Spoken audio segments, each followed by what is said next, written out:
Todo el mundo cuando yo llegué me decían que Gonzalo parecía hijo de Asís porque hablaba muy parecido. Los medios de prensa cuando hablan de Gonzalo siempre se refieren a Jorge Asís. Entonces hace muy poquito estábamos en un lugar, en la peña de Susie Michel, la voz de los lectores, y le digo a Gonzalo, le digo, ¿pero tú conoces a Asís? Y me dice, cuando yo era chiquito yo lo vi, pero ahora de grande, ¿no? Y digo, bueno. Jorge es muy amigo mío, cosa que es verdad, fue mi primer amigo cuando yo llegué a Argentina hace 32 años. No llamé, no se hizo ningún problema, sí. Y entonces aquí están invitados, los reunimos a los dos y ahora le vamos a hacer una serie de preguntas. No sé, yo estoy muy nerviosa con esto porque tengo pesos pesados aquí y además invitados también que son muy conocidos. Para hacer esto, ¿qué pensé? Bueno, le empecé a preguntar a mis amigos y amigas qué ustedes le preguntarían a Jorge Asís y a Gonzalo Unamuno. Me empezaron a llegar unas preguntas desopilantes, algunas muy locas, otras eran totalmente fuera de tono, etcétera, etcétera. Entonces decidí dos, que las voy a hacer ahora y después vamos a pasar a hablar de otras cosas. Jorge Asís, Gonzalo Unamuno, estado civil. Yo estoy en pareja desde hace 20 años, más o menos, viudo, porque mi ex mujer murió hace 3 años, pero no, estoy en pareja, pero bien, cama afuera.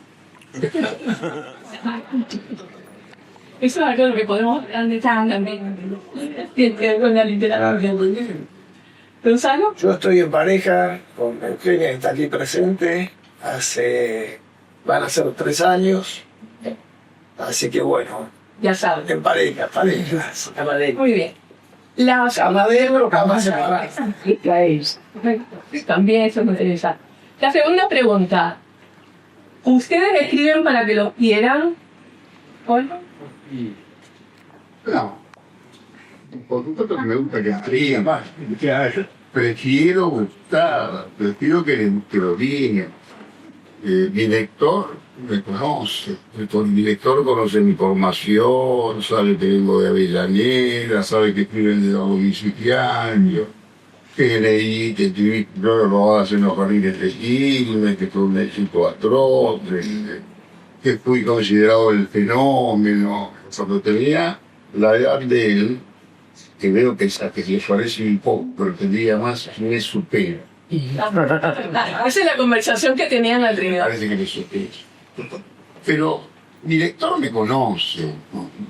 Y si hay algo que en medio está pendiente en mi obra completa, es que yo a mi lector le tengo que contar también las peripecias del Rodolfo viejo, del Rodolfo de la última etapa.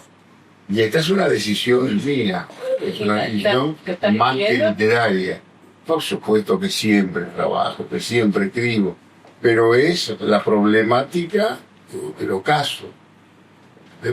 Mi lector conoce absolutamente todo, sabe que tiene embajador, sabe que estoy en la UNESCO, que me la pasé haciendo lecciones, que bueno, que escribí una novela que fue el Diario de la Argentina, que una novela mía de las novelas de suicidio. Y después, bueno, saben también que te he apostado.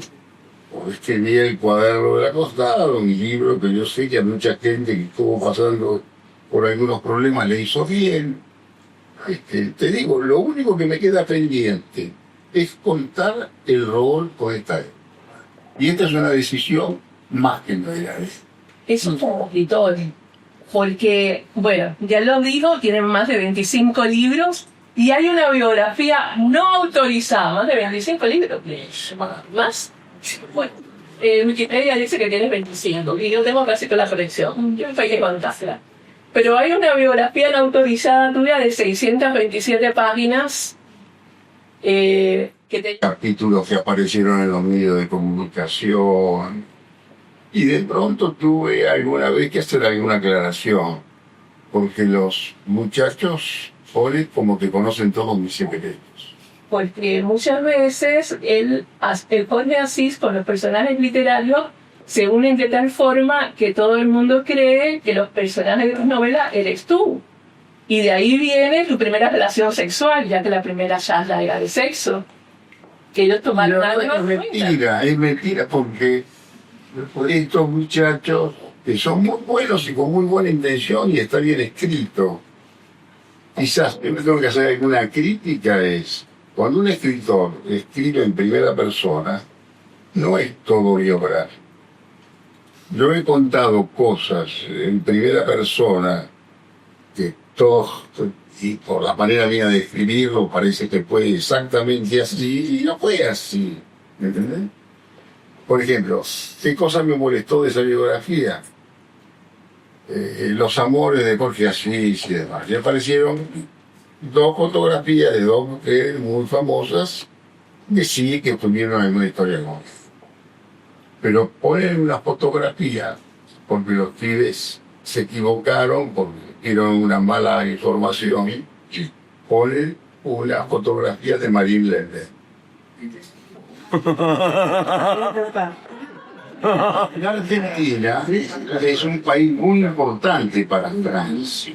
Y Marine Le Pen es una señora que está para ser presidenta de Francia.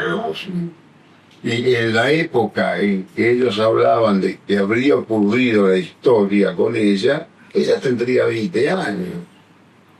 Y me parece que los muchachos se equivocaron, porque algún argentino que conoce algunas cosas contó algo y los pibes se agarraron para otro lado. Porque yo estaba muy cerca igual de la familia. Pero no es algo que no tuve nada que ver con él. Y yo si sale en un diario como La Nación de eso, yo tengo que reaccionar. No me parece que sería que sí.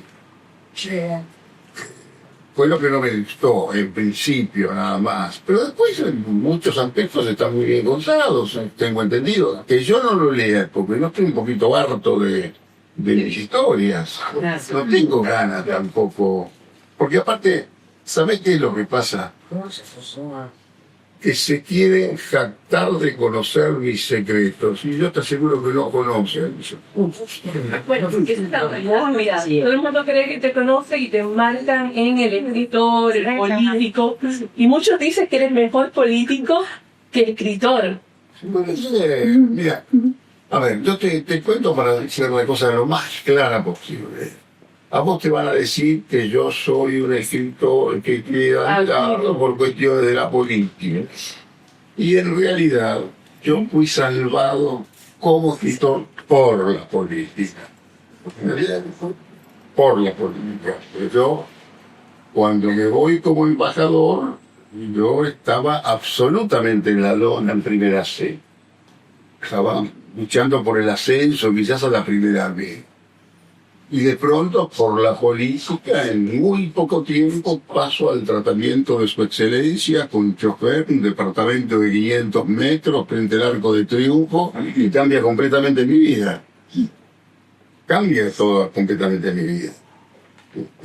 Y felizmente por la política, porque ¿cuál vendría a ser más o menos la elección acá para el que me supera? En serio, ¿cuál es la elección? Anda por encima, lo que tengo que hacer es crear un polo de poder. Y eres uno de los primeros influencers argentinos que creaste tu propio portal, tu propio periódico, que desde hace mucho tiempo todo el mundo lo consulta. Así que fuiste un adelantado también en eso. Sí. Pensando siempre en el poder. Pensando en el yo sé que yo genero poder y que debo más o menos administrar el polo de poder que genero. Entonces, para mí, que digan que tiene 40 años y talento en ebullición y demás, que tiene influencia mía, para mí es un orgullo. Es un orgullo en serio. ¿Y tú tienes influencia de Jorge? Y la verdad que sería, miren el traspaso. No, bueno, a ver, yo a diferencia de Jorge, mi lector me ignora. Entonces, las influencias, los alcances de las influencias, si las delato por ahí le hago daño a él, pero sí, desde luego.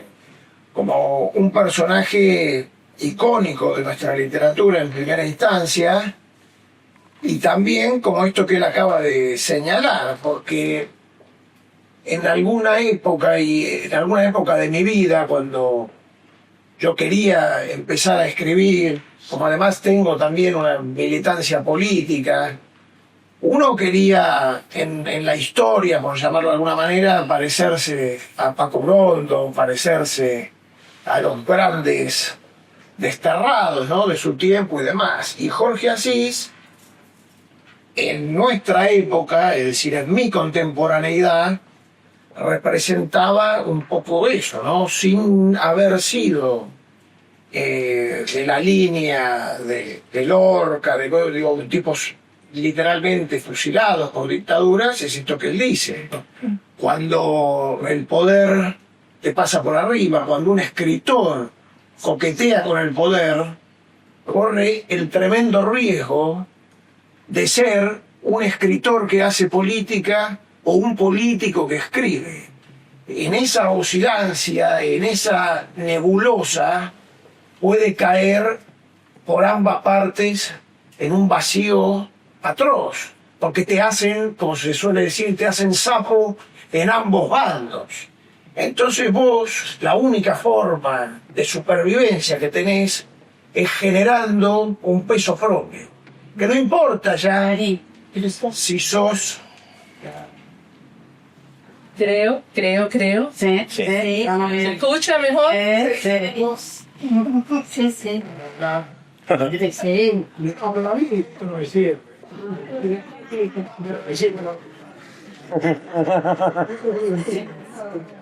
Yo lo que te decía para terminar es que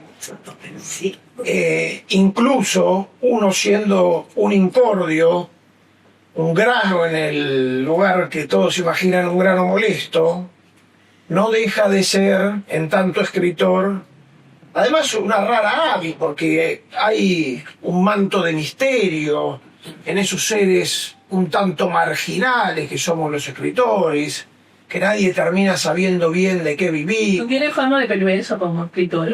Bueno, no, tengo fama de escribir sobre la perversión. Pero Así siempre tengo que Gonzalo, pero perverso. bueno, tu pregunta original, o el origen de tu pregunta, era si uno escribe para que lo quiera. Y yo casi que he hecho todo para que me odien. Esto, bueno, como dice acá el maestro, si genera algún incordio, evidentemente sirve, porque eso de que uno escribe para uno es absolutamente falso. Es decir, uno puede escribir para uno, pero te aseguro que publica para el resto. ¿Así? ¿Tú también piensas así? Sí, en gran medida sí. Por supuesto que yo no creo que escriba para mí. Que lo escribo para que sea multiplicado por el ojo sospechoso del lector. ¿Por qué debe decir escribo para mí? ¿Cuál es el sentido de decir escribo para mí? Yo ahora estoy, por ejemplo, literatura que produzco tiene mucho que ver con mi actualidad. Tal vez no la publique, pero por una decisión extraliteraria. Pero por supuesto que cuando lo escribo y pienso en mi lector. Y lo que tienes en la máquina y tú dices quizás no lo publiques por miedo. No es por miedo, sino que por situaciones que tienen que ver con derivaciones, con cuestiones familiares, con cuestiones de mi propia biografía. Yo no sé si tengo ganas de contarlo eso y explicar qué siento. Cosas que tienen que ver con mis hijos, con algunas de mis relaciones. Pero eso es una decisión, que digo, uno decide si va a publicar o no va a publicar alguna determinada obra. Pero todo lo que yo escribí, todo es por la publicar. Y tú das por sentado que lo que tú escribes es tu vida. No es eso. Mi lector conoce aspectos fundamentales de mi vida que fueron desarrollados en literatura sin hacer autobiografía. ¿Harías tu autobiografía? tu autobiografía. Bueno, para nada. Y ese mío. Tengo otros que intentan descubrir secretos. Yo te puedo asegurar que cosas que tienen que ver conmigo. Yo me voy de la Argentina en 1989 como embajador de la UNESCO en París. Hasta el 89 el último libro que había publicado era Historia de la Corina, Mujica y el Grasa. Había escrito partes de inteligencia, cuadernos del acostado, diarios de la Argentina. Y yo te puedo asegurar que lo que pasa conmigo entre 1989 y 1999 quedan algunos datos de cuando vine como secretario de Cultura, el lío que se armó con algún proyecto y demás. Pero de todo lo que fue de mí, en París, en Lisboa, las cosas sinceramente interesan menos. Y cuando vuelvo, me doy cuenta que está todo exactamente igual que antes, porque el Asís que valía o no valía era el de las flores robadas, el libro de la Argentina, todo lo que estaba escrito de antes del 89. Y yo estoy seguro que yo te hablo de Hombre de Gris, Tulipanes salvajes en agua de rosas, Excelencias de la nada, Dulces otoñales, Casa Casta. Casa Casta, muchos libros que fueron y que yo te aseguro que, bueno, hay algún desarrollo y porque así distinto, hay una apertura del mundo formidable, pero una de las cosas que interesa, lo que interesa acá todavía es el éxito de flores robadas en los jardines de Quilmes, los efectos del diario de la Argentina, y hay obra mía que interesa menos. Yo creo que en estos momentos tú eres un escritor de culto, que los jóvenes te están leyendo mucho más, es Voz Populi, lo pueden ver en Twitter, en las distintas redes sociales, quizás en la parte de lo académico, porque aquí se produce algo. Tú, Gonzalo, tienes muchos amigos escritores, eres un gran amigo de Enzo Maqueira, yo te conocí rodeado de escritores de los que se habla todo el tiempo, y de ti se habla todo el tiempo como escritor. Tú publicas un libro y viene toda la prensa y empieza a hablar de su talento como escritor. Lila, por ejemplo. Y además me parece que los dos también los une, además de la boca rasgosa y cierto parecido y la manera de decir sentencia, que ustedes han publicado libros en momentos muy complicados y se les han armado grandes líos. Por ejemplo, tú cuando publicaste Lila. Bueno, es así. En parte, el lío lo frenó la pandemia, pero nunca se sabe, ¿no? Para quienes no lo saben, Lila es una novela que la narra, es un femicidio narrado por el femicida en primera persona de tiempo presente.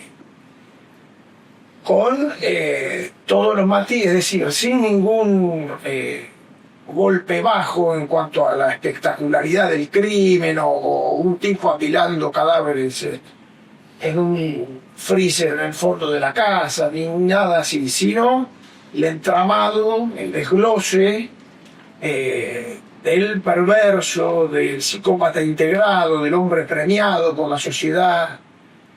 ¿Y qué pasa? Yo ese libro lo tuve que publicar en pleno auge de lo que fue la lucha de las mujeres, de los fenómenos o de los colectivos como el Ni Una Menos y demás. Entonces tuve un problema de que mucha gente no quería publicar, me decían, no, ¿cómo vas a escribir eso? Hacerlo en tercera persona omnisciente para que aunque sea no te digan que esto... Pero a mí me parecía que eso, o sea, el precio que tiene que pagar un escritor lo tiene que pagar y punto. No hay que aminorarse al primer ruido. Claro, no. Pero bueno, después terminó saliendo bien.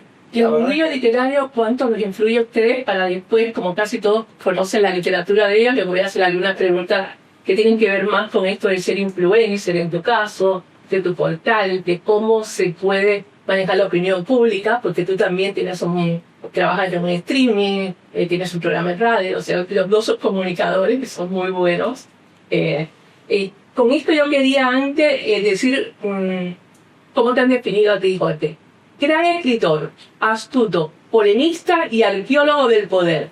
Personaje único e irrepetible. Bueno.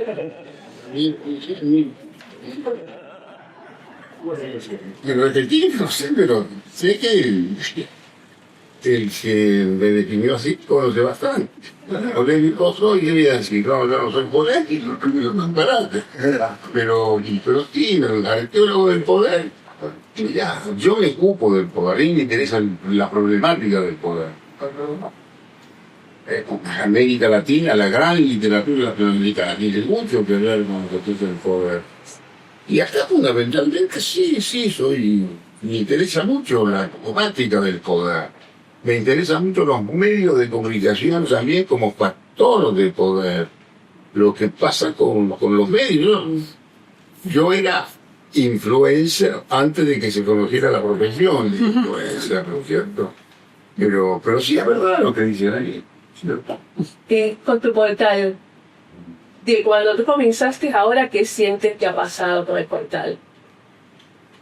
Mira, creo que vos, leyendo todos los artículos de mi portal que empiezan en el 2006, yo creo que perfectamente tenés más de una fotografía de los 20 años últimos de la tercera. Porque bueno, a ver, los primeros textos que yo publiqué son los que forman el libro La marroquinería política. ¿Y cuál es la problemática de la actualidad que tiene que ver con el kirchnerismo, por ejemplo? Todas las cosas que ya estaban contadas en la marroquinería política. Bueno, yo los conté hasta para entender un poco ese fenómeno recaudatorio que se había producido en la política, que es lo que hoy se paga. Y hoy se paga exactamente eso. Hoy se pagan, vos podés causar cuadernos, podés decir fotocopias de cuadernos, podés decir lo que vos quieras, lawfare, todo eso, pero no podés negar que eso existió. Y eso para mí, por ejemplo, pasa a convertirse de un atributo a un problema, porque yo en este momento no sé si escribiría exactamente todas esas cuestiones que ya escribí en el 2006, que es cuando sale la marroquinería política. Los grandes personajes que aparecen ahora, todos estaban ya en la marroquinería. Y eso sí, bueno, es una capacidad de adelantarme. Pero bueno, son todos personajes y cosas que existen. Ahora después viene la etapa de Macri. ¿Qué libro yo publico ahí? La mafia del bien. La mafia del bien es un libro que sinceramente recomiendo para, bueno, como reflejo de esa parte de la historia. Pero también sigue Alberto Fernández, escribe sobre la doctora, escribe sobre todos los personajes importantes que fueron importantes y que marcaron la política argentina de los últimos tiempos. Escribí sobre Macri, escribí sobre todos. Y creo que tengo una visión más o menos crítica, acertada o no, pero bueno, pero muy sincera, muy visceral, desde adentro. Y hoy, por ejemplo, vos tenés la doctora con Tomillera, tenés un Macri absolutamente abducido por el fenómeno Milei, tenés un Milei que pasa de ser una especie de raquítico legislativo a primera minoría del Parlamento, pero son muy dinámicas, muy apasionantes, y son buenas para contarlo. Yo creo que la Argentina es un país para cobrar entrada.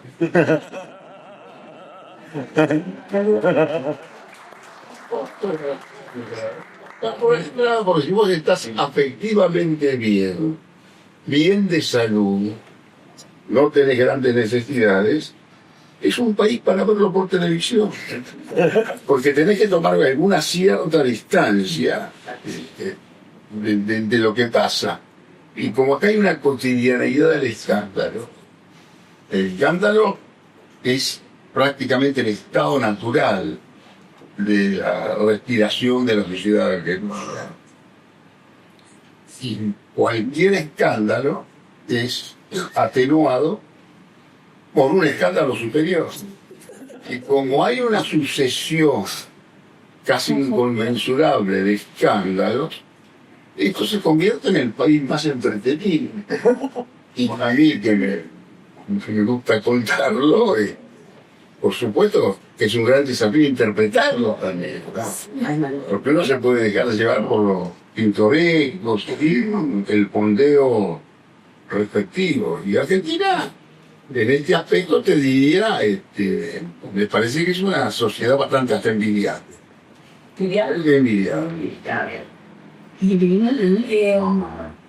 Todo tuyo. ¿Tú piensas que es una sociedad envidiable Argentina? Sí, sí, absolutamente. Cuanto más viaja uno, cuanto más posibilidad tiene de inmiscuirse en otras sociedades. Sí, sí, sí, es verdad, es un país para cobrar entrada. También, sin duda, el uso de Internet en Argentina, que tenemos los porcientos más altos de uso en todo el mundo, cambió la vida. Tu último libro, Contacto Bloqueado. Sí. ¿Te ha traído muchos problemas? Que te metiste fuerte con todos los problemas que tenemos nosotros que usamos las redes sociales. No, los problemas que me trajo es que vendió muy poco. Entonces me trajo problemas de autoestima.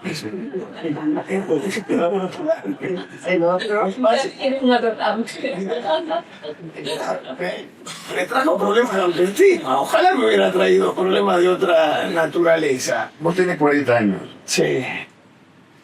Yo publiqué 9 robadas en los jardines de Quilmes cuando tenía 33. Qué mal de todo.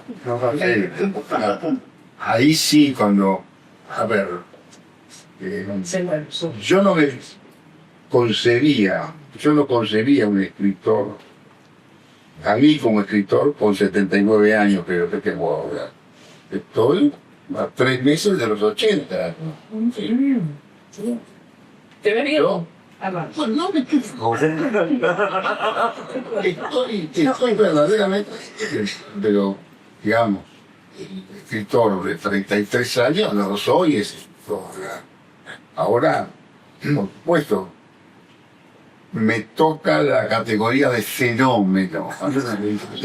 Te podés imaginar, quizás yo no estaba tampoco preparado para esa condición.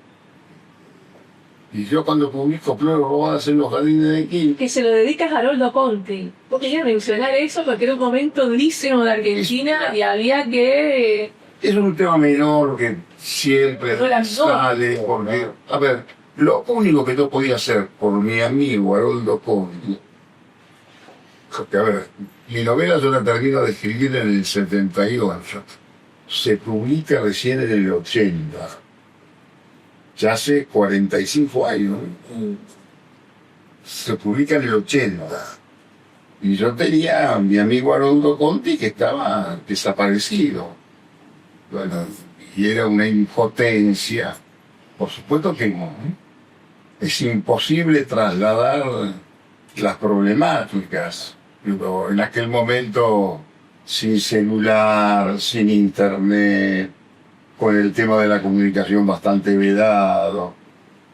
Yo me acuerdo que hicimos con la hija de Haroldo Conti, Alejandra Conti, y con la poeta Ofelia Zúcar y Fidanza, que presidía la SADE en aquel momento.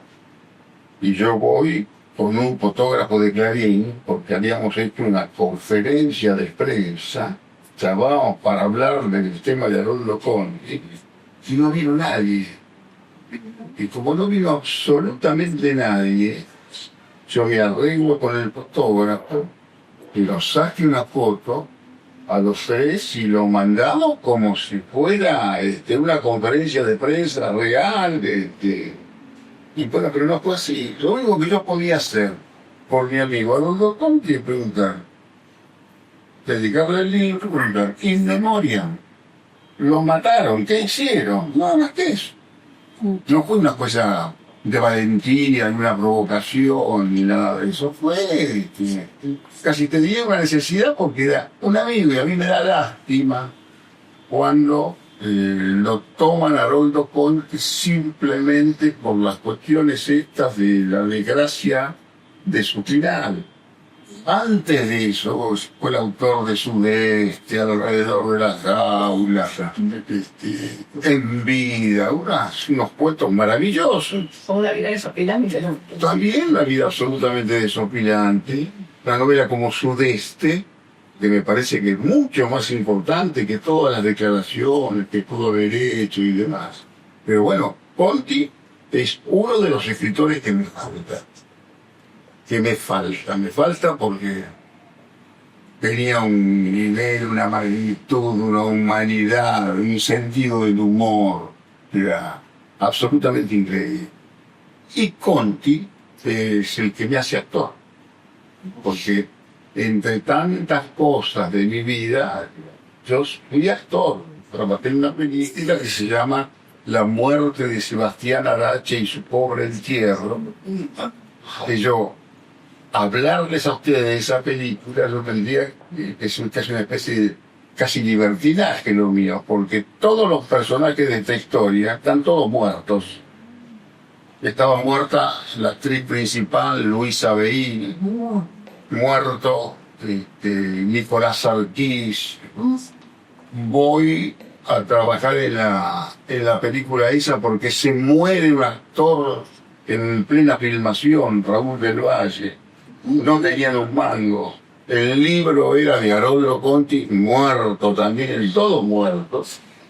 Y tenía la maldición. Por supuesto. Bueno, y cuando se muere Raúl del Valle, tenían que rehacer el libro e inventan un personaje y se llamaba Fábulo Vega, hijo del cielo y de la tierra y de Ana Tamayo, que lo hacía Luisa Beiri. ¿Qué hacemos? Tenían un mango. Ponelo al poco así. Y terminé un mes en Pastilla haciendo la filmación. Ese tipo era Haroldo Conti, ¿sabes? El tipo que lo recuerdo y me parece que es una de las cosas que falta de la literatura argentina. Como estábamos hablando de cine, los dos tienen novelas que han sido llevadas al cine. ¿Cómo fue la experiencia? Bueno, no, por favor, compañero. No, en mi caso, como todo fue fruto del azar más extremo.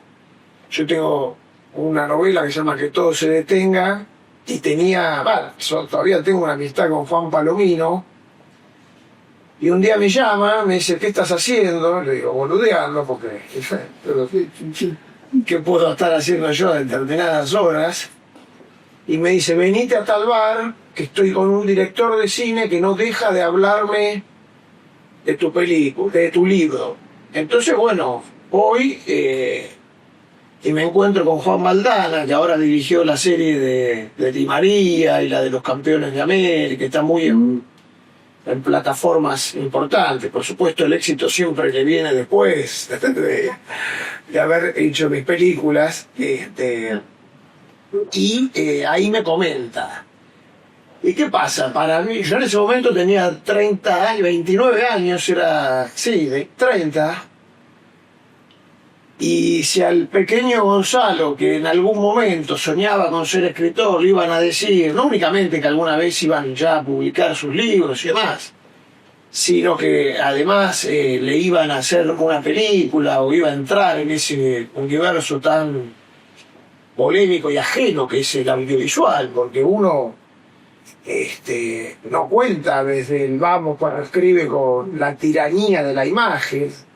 Es decir, uno tiene ideas que vuelca en un papel y después no puede de ninguna manera entender cómo otra persona que se dedica a otra rama del arte se le puede llegar a ocurrir ponerle voz, cara, tono, cadencia a un personaje como el mío, esa novela es prácticamente un soliloquio. Es el monólogo de un nihilista, un drogadicto, de un misógino, de una porquería, vamos a decirlo. Una lacra. Germán Baraja. Que sigue en varios libros. Que sigue, y sí, ¿qué cree que haga? Tampoco me voy a tomar muy en serio, tengo que andar, equipo que gana. Entonces yo digo, lo miro a Juan Baldán y digo, este tipo está más loco que yo, porque quiere hacer una novela de un soliloquio, lo que en cine es un off eterno. Si alguien entiende de cine, digo, bueno, ¿cómo carajo lo va a hacer? Digo, yo no voy a tener otra oportunidad de que esta novela haga una película. ¿Sigue siendo tu amigo el director? Sí, por supuesto, por eso hablo mal de él. ¿Pero te gustó o no te gustó? Sí, no, la verdad, pero por eso te digo, la verdad que la experiencia fue emocionante, se estrenó en el 2022, bueno, a sala llena, vino Graciela Borges. ¿Quién fue novia de Asís? Eso ya lo sé, yo soy como un ahijado de Graciela, pero Todo queda en no, pero ¿sabes? Perdón esta disrupción, pero cuando él decía que no tiene, que de ninguna manera cometería el desatino de escribir su biografía, yo muchas veces le propuse a Graciela hacer su biografía, escribírsela. Desde luego que hasta ya le he dicho, pero te lo hago gratis, te pago.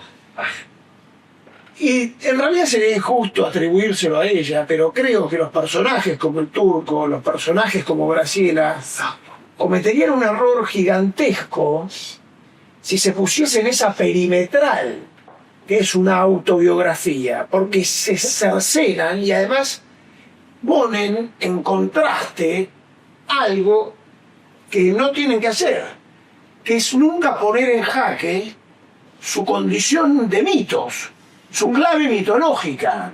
El mito de qué se nutre, de todas cuestiones que se le atribuyen a él, pero él no desmiente ni afirma. Entonces cuando le dicen, fue novio de Graciela Borges, él tiene que decir, no puede decir sí o no. Entonces mañana ustedes salen acá y dependiendo de cuán chismosos sean, cuánta inclinación a tirarse autorreferencias tenga, entonces algunos dicen, yo estuve con Ceci y dijo que era el novio de Graciela Borges. Entonces el otro dirá, no lo negó, no lo afirmó. Bueno, ese es más honesto, ya sabéis que para la política no sirve. No, fuera de broma.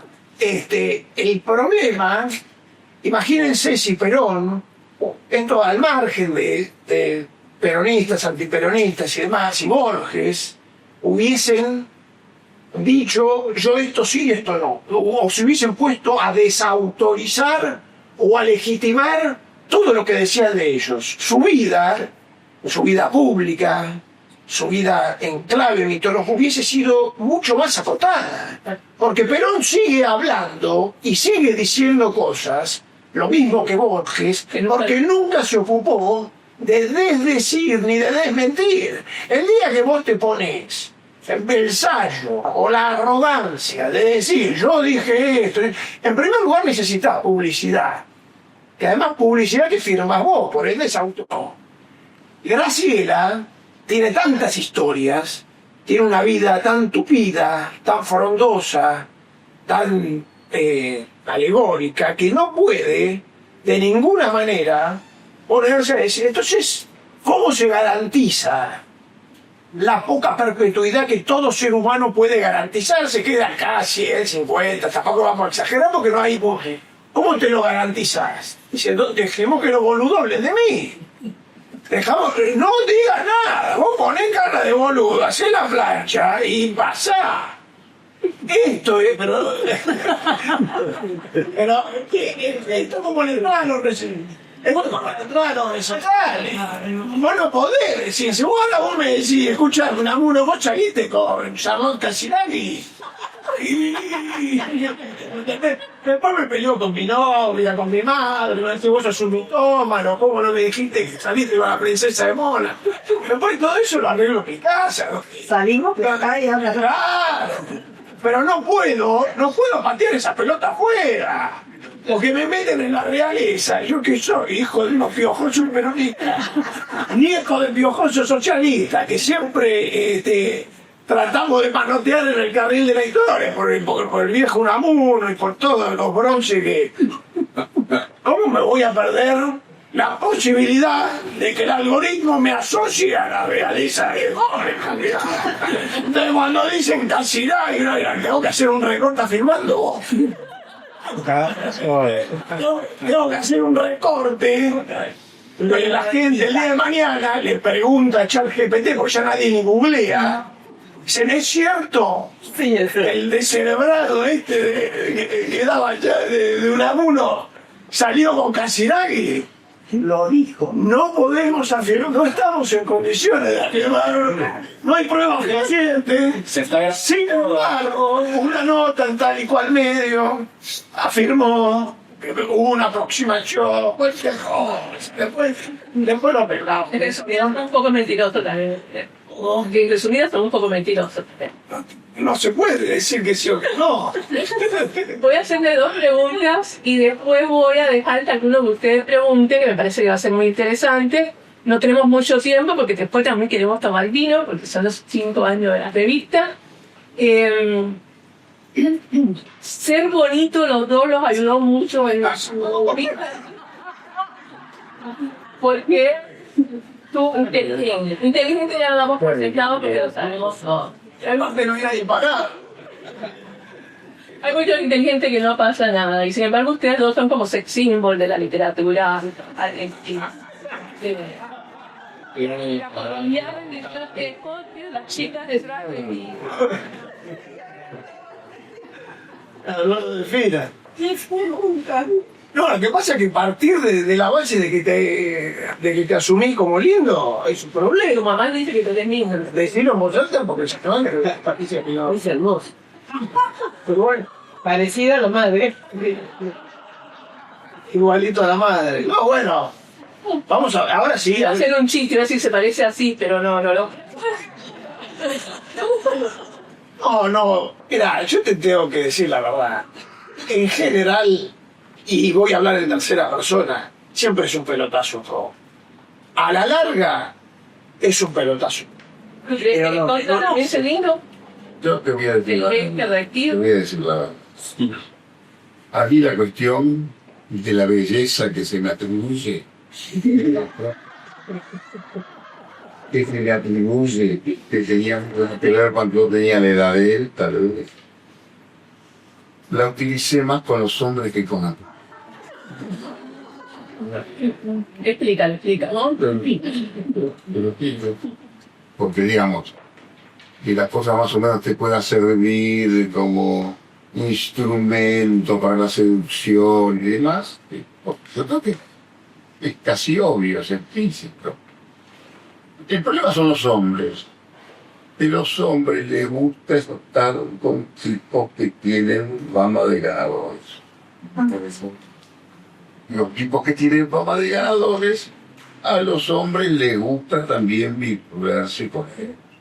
Y a mí, muchas de las cuestiones que yo conseguí, que de pronto tuvieron que ver un poco por la apariencia, la estampa, la cuestión exterior, ¿no?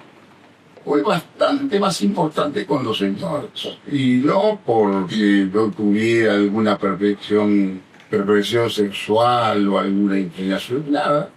Pero yo soy consciente que a los señores y a los señores poderosos les gusta estar con... ¿Pero para qué? ¿Para ganar lo que queda alrededor? Les encanta tener el alrededor gente más o menos conceptuada como ganadora. Esta es la verdad. Y hay algunas explicaciones posibles, ¿eh? Hay muchas, y eso te lo dejo para vos, para un cuento. Una es una vieja venganza, podemos decir. Es decir, lo veía tan de lejos y ahora que tengo poder, hacer cual lindo para enrostrarle el poder. Por ejemplo, el caso de Menem pudiera ser, que era un tipo que obviamente físicamente tenía él por supuesto que lo sabe mucho más, un magnetismo impresionante, pero me imagino yo, por también experiencias personales, al lindo le sirve la triangulación, ¿se entiende? Por ejemplo, mira, esto es así. Es así. Vos nunca vas a ser más lindo que, por ejemplo, vamos a hablar de heteronormativamente que una mujer linda, por favor. ¿Sí? Entonces, como hombre, vos no te podés poner a competir con la belleza de la mujer, porque la mujer en general tiene más facilidad para estar con el hombre que quiere. El hombre, incluso siendo lindo, algo tiene que remar, siempre estás al borde de cagarla. Estás ahí, estás pendulando, ¿me entendés? Porque el lindo tiene mucho, está muy circunscripto a determinada cuestión, que no puede ser boludo, por ejemplo, porque ahí es doble cagada. Pero ¿qué pasa? Lo mismo sucede a la inversa. Vos, por ejemplo, vos tenés tipo que vamos a nombrar, ¿ustedes se acuerdan de José Otavis? El petizo Otavis, un personaje Inolvidable. un tipo que es muy feo. No tiene ni buen lejos. Vos lo ves, nada. Pero ¿qué pasa? Salía, ¿cómo se llamaba? Me sale Nicole Neumann, pero no, era la griega. Cipolitakis. Salía con Victoria Cipolitakis. Entonces, ¿cuál es la operación mental que se paró? Hicieron con esta de ver. Claro, con Mirta, con Tinelli, con todas. Bueno, ahí te das cuenta, el tipo no quería poder, quería salir con Cipolitakis, ser lindo. Y pero bueno, ¿ahí qué pasa? Nadie se va a ver reflejado en Otavis y nadie va a medir la belleza de Otavis en tanto Otavis, porque dicen, pero este tipo primero es un chichón del piso, ¿okay? Y de 1,50 m. ¿Sí? Me está viendo, me va a hacer cargar la trompada, pero bueno. El error o el acierto es que las mujeres, probablemente, y esto me corregirán si me equivoco, se miden con la belleza de las Cipolitakis. Nunca con Otavis. No. Vos no decís qué lindo que es este tipo. Vos decís, si salió con Nicole Neumann, ¿cómo me va a dar bola mía? Oh, pero el feo uno puede decir algo que es feo porque está con la linda. Es lo que te digo, pero es de lo que comió Serge Gainsbourg toda la vida. Escúchame, era más feo que... Y se dio el lujo de dejar a Brigitte Bardot por Jane Birkin en el auge de la y entonces se produce esa operación, ¿no? Esa triangulación de que la mujer puede llegar a pensar... Vamos a hacer una charla aparte que sea sobre la belleza y los códigos de belleza. Eso me parece que va con mucho. ¿Dónde te ves tú dentro de unos años? ¿O cómo te ves? Bueno, no. En Mónaco. No, en Ginebra. Pero vos sabés porque no me acuerdo si estaba Valdés o quién estaba. Una vez alguien me dijo que algo de mis cuentos le había hecho recordar a Borges y saltó uno y dijo, vos lo único que tenés en común con Borges es que los dos están enterrados en Ginebra. Yo ahí me quedé y dije, nada. No, me veo. Ahora tengo una muy linda casa. Y me veo tratando de escribir lo mejor posible. Vamos a hacer todo esto lo más modesto y ya, porque ya, escuchame, estoy defalcando. A mí me tenés que saber. Yo siempre estoy ahí. Como banquina entro. Entonces tengo que moderar ahora esta respuesta. Vengo de un shot de histrionismo. Me veo escribiendo, me veo publicando y me veo siendo feliz en la casa linda que logré construir hace tan poco tiempo. Jorge, ¿le tienes miedo a la muerte? No, para nada, absolutamente. Te digo que no. Lo que te puedo decir, en contrastes, que es una definición de mi actualidad. Vos sabés que por primera vez a mí me internan a los 77 años. Y mi primera internación es en terapia intensiva. Y durante 2 o 3 días, prácticamente yo partía. Y estaba, ¿no? Cuentan y bueno, cuando paso de la terapia intensiva a una sala en el sanatorio Otamendi, yo digo, no me van a llevar, vamos a hacer así. Y lo que menos esperaban todos es que yo me recuperara. ¿Sí? Me recuperé y con un sentido de la lucidez casi impresionante. ¿Sí? Y a partir de esa lucidez hay una definición propia. Te pediría que a mí no me preguntes lo que le preguntaste a él, cómo se ve dentro de una sala. Yo lo que quiero es continuar la vida.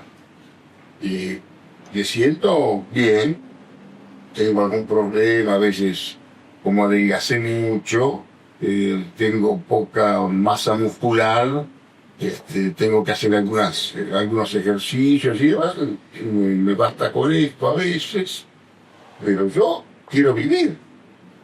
La razón por la cual te digo, mi respuesta es absolutamente vital.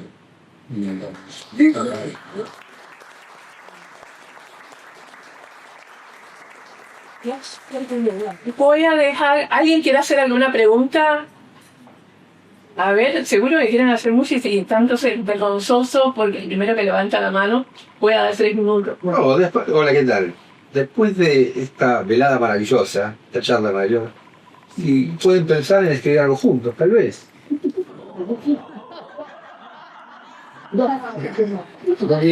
En mi caso te digo definitivamente. Ok. Nos perdimos de ¿Con algo. otra persona? No, jamás. Absolutamente no. Nos perdimos de algo, ¿no? Yo me hago responsable hasta de todos mis errores, pero no me pongo a escribir a 4 manos, tiene sentido. De ahí que haga su obra y que va a ser una gran obra. Y la verdad que con 40 años, ya me está muy bien y tenés todo para escribir, Casi te diría, ya no es consejo de alguien que puede ser tu padre, no te apures, escribí todo, está todo para ser contado y tenés todo para contarlo y disfrutá de tus historias. Disfrutar porque en realidad hay un placer del texto, hay un placer de escribir, ¿no? Y yo sinceramente no creo que seas perverso. Yo creo que tenés todo para escribir. Yo te voy a ser muy sincero, yo no te leí. Ahora voy a ver si trato de leer. Y porque yo no sabía, me dijo Unamuno, me acuerdo, de Miguel, me acuerdo de Pablito, me acuerdo de todos los Unamuno que yo conocí, y por supuesto que inmediatamente por la historia, sí, porque aparte cuando leo algún reportaje que te hacen a vos y dicen que decís sentencias como la de así, me cae bien. Pero tenés todo para escribir. Y te podés imaginar, yo que te llevo prácticamente 40 años, lo que podés llegar a escribir vos en 10, 15 años. Por lo cual me encantó conocerte, me encantó compartir este momento, y sinceramente yo te vaticio y por vivir bastante provisorio en este negocio. Muchísimas gracias.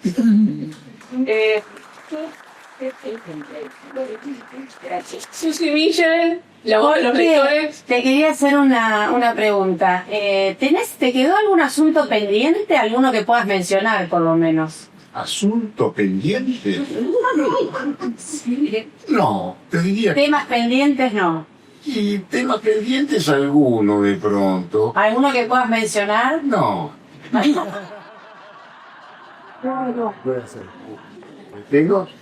Tengo, por supuesto, bocetos de algunos textos que todavía no avanzaron, pero que esperan su momento. Pero no, yo llegué a tener en un momento 19 textos abiertos, que bueno, que esperaban, y ahora no tengo tanto, tal vez, pero quizás lo que me falta contar es el Rodolfo de la actualidad. Rodolfo es mi alter ego en literatura, bastante conocido y demás, pero el Rodolfo de 70 años para arriba no es conocido. Esperamos entonces. Señores. Sí, bueno, Gonzalo ha escrito poemas, tiene un libro publicado. En general yo no tengo presente la relación de Jorge Asís con la poesía. Se ha escrito, no publicado poesía, si tiene poetas que prefiere, si ha sido un lector de poesía. Yo tengo un gran concepto de la poesía, digo. Mi primer libro, Señorita Vida, fue un libro de poemas. Pero no era un gran poeta. Estaba muy influenciado por poetas con otras influencias. Por ejemplo, a mí me gustaba mucho Umberto Costantini, otro escritor casi que justamente olvidado, francés. Pero cuando empiezo a leer a Mario Benedetti, que era también en la fuente de inspiración de muchos escritores, pero después cuando empiezo a leer a Vallejo, y digamos que tengo un gran respeto por la poesía. Yo me di cuenta pronto, felizmente, de que lo mío no era la poesía. Razón por la cual, bueno, inmediatamente empecé a escribir prosa, y mis libros fueron producto de grandes destrucciones. Porque yo estaba muy agrandado de chico. Cuando tenía 23, 24 años, yo me había agrandado tanto que quería escribir una novela Río. Una novela que fuera prácticamente el final de la vida. Y cuando hay una posibilidad para estar en el Centro Editor de la América Latina, lo que hice fue destrozar esa novela, y de ahí sale la primera edición de La Manifestación, donde estaba también el origen de mi novela, Don Abdel Salim, y así todo me fue llevando de un libro a otro y demás. Pero no, yo no volví a escribir poemas. Tengo un ejemplar de Señorita Vida donde nunca más lo volví a abrir. Pero sí, la verdad que respeto mucho. Y hay poetas que me parece que son para leer. Pablo Neruda, por ejemplo. Son poetas inagotables. Si no, el Pablo Neruda de los poemas a Stalin. Poemas del Tango del Viudo, Residencia en la Tierra, Residencia en la Tierra, por supuesto, Altura de Machu Picchu, que era un volcán. Y después en Argentina, Juan Gelman, que me parece bastante trigonal también, de Raúl González Tuñón, un tipo que, bueno, yo estuve en el Partido Comunista, algunos lo saben, yo era un chico, y íbamos con uno que era mucho más chico que yo, que ahora tiene casi 70 años, que se llama Eduardo Álvarez Tuñón, y vamos a verlo a don Raúl González Tuñón. Era absolutamente todo poesía. Y tiene unos libros que son fascinantes. La calle del agujero en la media, el rumbo de las islas perdidas. Tipos que eran grandes poetas. Yo no sé si en la actualidad hay poetas de esa jerarquía, ¿cierto? yo tuve la suerte, por mis trabajos, yo era administrador, digamos, o influencer de un instituto donde hacíamos cursos de literatura. Y yo era el vendedor de los cursos. Pero ¿quién eran los profesores? Conrado Nalerro. Haber conocido a Conrado Nalerro, el autor del Grillo, el autor de tanta obra fascinante. Yo no sé si hay otros poetas de esa magnitud, de esa envergadura, como lo que fue este muchacho que había conocido a Roberto Arlt y tenía un sentido del humor fantástico. Esos son los grandes poetas que a mí todavía casi te diría que a la distancia me nutren, ¿no? Porque son tipos verdaderamente, y aparte con una ética absolutamente increíble. Muy bien. ¿Alguna pregunta más? Si no, bueno, que les agradecemos muchísimo.